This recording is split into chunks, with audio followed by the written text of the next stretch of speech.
Pinakita ko lang sa inyo guys kung anong itsura ng libre dito sa Siargao. Walang entrance dito pag pumunta kayo. Basta hanapin niyo lang itong mga gantong spot. Yan, nakikita niyo yan dyan. So bibidyo ko yung pinasukan ko para makita niyo. Para pag pumunta kayo dito, may guide na kayo kung saan tong banda na to na libre. Wala kayong babayaran dito guys. Ganda pa naman. White sand. Ito nyo naman yan. Libre pero pang Instagram. Sige, tara, samahan nyo ako. Tapos na tayo. Ayan guys.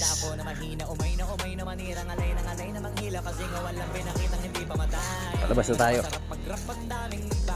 Malapit lang tong ano, daan na to. Mula doon sa labas, nalakad lang kayo siguro ng 1 to 2 minutes lang.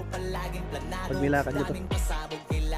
Malawak ng sakop, ikaw din ang talo sa laban. Pag nabalot ng takot kung saan ka aabot ako.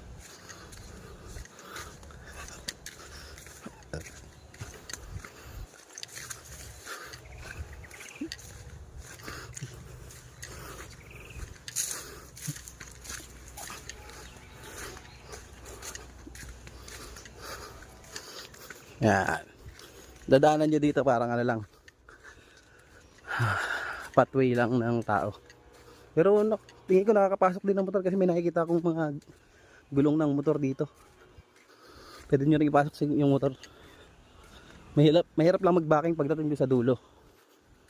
Kasi buhangin, lumulubog yung gulong.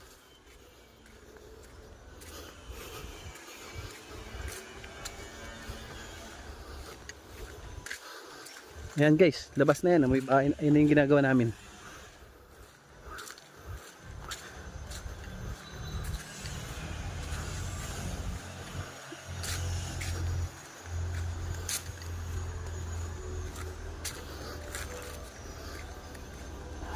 Ganda dito, maliwalas.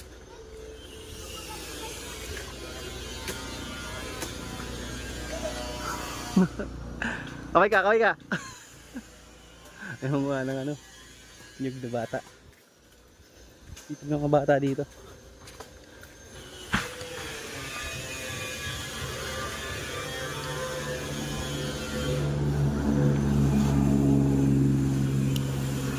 Yan. Dito lang yan guys. Yan, tabing kalsada na to. Ayan. Diba? Ito ko pinarada yung motor ko guys. Malapit lang. Ito lang, palatandaan nyo itong building na to.